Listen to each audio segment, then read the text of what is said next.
The morning sun hit the town square, casting long shadows over the posters lining the brick walls. Mickey stopped in front of the Best Garden Contest flyer. The illustration of the golden trophy gleamed in the light, catching his eye. He tapped the paper, his gaze fixed on the prize. "Let us enter as a team," Mickey suggested, his voice steady and inviting. He looked at his friend, waiting for a nod of agreement. Donald pulled his wings back, his beak set in a firm, unyielding line.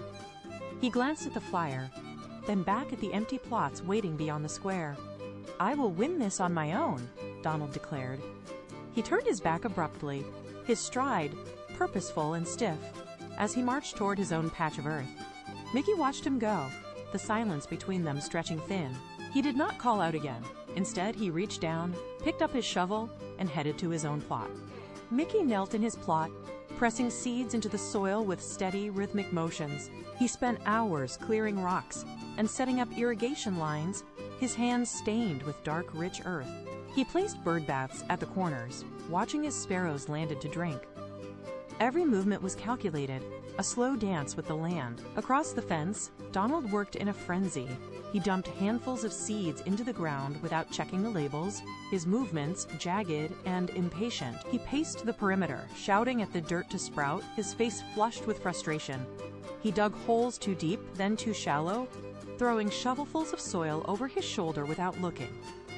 While Mickey smoothed the earth with the flat of his palm, Donald kicked at the clods of mud, his breathing heavy and uneven. Mickey paused to wipe sweat from his brow, checking the moisture levels of the soil. Donald ignored the water lines entirely, pacing back and forth, his wings twitching with agitation. The sun dipped low, casting long, stark shadows over the two very different patches of earth. By the end of the week, the difference was undeniable. Mickey's garden had become a living tapestry. Vibrant petals swayed in the breeze, and sturdy vegetable stalks stood in perfect, ordered rows. Butterflies circled the blooms, their wings flashing in the sunlight, while rabbits grazed quietly near the edges of the plot. The soil was dark, moist, and teeming with life. Across the fence, the scene was a sharp, jagged contrast. Donald's plot was a tangle of yellowing leaves and dry, cracked soil that crumbled at a touch. Stunted stems leaned at odd angles, fighting for space in the hard, unyielding ground. There were no butterflies here, only the dry rustle of dying vegetation. Donald stood in the center of his patch, his wings drooping. He looked at his own withered mess, then shifted his gaze to the lush, thriving life just a few feet away. The bitterness settled into his posture, his eyes narrowing as the sun began to sink below the horizon, leaving his garden in shadow. Night fell, and a sliver of a crescent moon hung in the sky, casting thin, pale light over the silent town. The air was cool and still, damp with the evening dew. Donald stood by his fence, his eyes locked on the vibrant, prize-winning roses. He did not move for a long time, his breathing shallow, his gaze fixed on the blossoms that stood in stark contrast to his own barren rose. He took a single step, his foot landing softly on the grass. He took another, his body hunched, moving with a deliberate, creeping gait. He navigated the shadows, keeping his head low to avoid detection. The silence of the night felt heavy, pressing against his ears. He reached the edge of the rosebed, his hand reaching out toward the stems. He shifted his weight to lean forward, but his boot struck something hard and metallic. A watering can, hidden in the tall grass, skidded across the ground. Donald lost his balance, his arms flailing as he pitched forward. He hit the ground hard, his face plunging into a deep, muddy puddle. The impact sent a spray of sludge into the air, and the sound of the splash echoed sharply. The splash had barely faded when a beam of light cut through the darkness. Mickey stepped out onto his porch, his hand gripping a lantern that swung rhythmically, casting long, dancing shadows across the yard. He moved toward the fence, the lantern light sweeping over the mud-slicked ground until it locked onto a figure huddled in the dirt.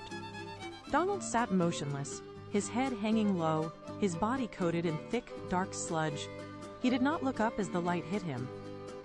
Mickey stopped a few feet away, the lantern flame flickering in the cool night air. He set the light down on a stone and walked closer. Donald remained slumped, his wings pressed tight against his sides, his beak buried near his chest. The silence between them was thick. Mickey reached out, his hand hovering for a moment before he placed it firmly on Donald's shoulder. Donald flinched, then slowly lifted his head. His eyes were wet, reflecting the lantern light, and his breath came in ragged, uneven hitches. "I was going to take your flowers," Donald said. Mickey did not pull away. He did not lecture. He simply stood there, watching the tremors run through Donald's frame as the weight of the confession settled between them. The lantern light flickered, casting a warm, steady glow over the mud-stained patch of earth. Mickey knelt, his own knees pressing into the damp soil, and extended a hand toward his friend. His palm was open, steady, and devoid of judgment. Donald stared at the outstretched hand for a long moment, his chest heaving. He looked up, searching Mickey's face for a sign of anger, but found only a calm, patient resolve. Slowly, Donald reached out. His hand trembled as it met Mickey's grip. With a firm, steady pull, Mickey hauled him to his feet. They stood together in the quiet dark, the tension that had defined their rivalry finally beginning to dissipate. Mickey wiped a smudge of dirt from his own arm and looked toward the neglected, cracked soil of Donald's plot. "We have a lot of work to do," Mickey said, his voice low and firm. "Let us fix your garden tomorrow." Donald nodded, his eyes clearing as the shame gave way to a sudden, sharp clarity. The morning sun rose over the town, illuminating the stark contrast between the two plots. Mickey knelt in the center of the dry, cracked earth, his fingers testing the soil density. He pulled a handful of stubborn weeds, shaking the dirt loose with a sharp, practiced flick of his wrist. Donald watched, his hands hovering nervously at his sides. When he tried to mimic the motion, he yanked at the stalks with a jagged, impatient jerk, snapping them off at the root. Mickey reached over, placing a hand on Donald's wrist to slow him down. He pointed to the base of the plant, showing him how to loosen the soil first. Donald took a breath, his beak set in a line of focus. He pressed his palms into the dirt, feeling the resistance, and worked the earth until it gave way. They moved down the road together, a steady, synchronized rhythm, replacing the frantic pace. Mickey demonstrated the depth for each seed, and Donald followed. They mixed compost into the dry ground, their hands working in tandem. By midday, the plot was transformed. The soil was dark and aerated. The judges arrived under the high noon sun, their clipboards ready as they stepped into the garden. The transformation was absolute. Where once there was only dry, cracked earth, now vibrant vegetable stalks stood tall, and thick, healthy petals swayed in the light. The head judge stopped at the fence line, his eyes scanning the rows of lush greens. He did not look at the plants alone. He watched Mickey and Donald. The two friends were moving along the perimeter, their actions perfectly aligned. Mickey reached for a watering can, and before he could even turn, Donald was there to steady the base. Donald pointed to a cluster of leaves that needed pruning, and Mickey immediately produced the shears, his movements fluid and responsive. They moved with a quiet, practiced ease, handing each other tools without needing to speak.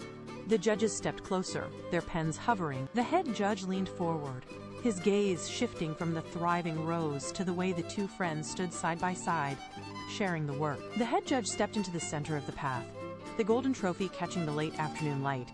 He raised his hand, and the murmurs of the townspeople died away. "This prize is for the best garden," the judge announced, his voice carrying clearly across the rows. "And for the best teamwork." He extended the trophy toward both of them. Donald hesitated, his gaze dropping to the dirt they had tilled together, then back to the gleaming metal. He reached out, his fingers brushing the base of the award. Mickey stepped forward, placing his hand over Donald's, and together they lifted the trophy into the air. Donald looked at his friend, his eyes bright with the weight of the moment. "We did this together," he said, his voice steady. Mickey nodded, patting the cold, polished surface of the trophy. "Everything grows better when we work as one."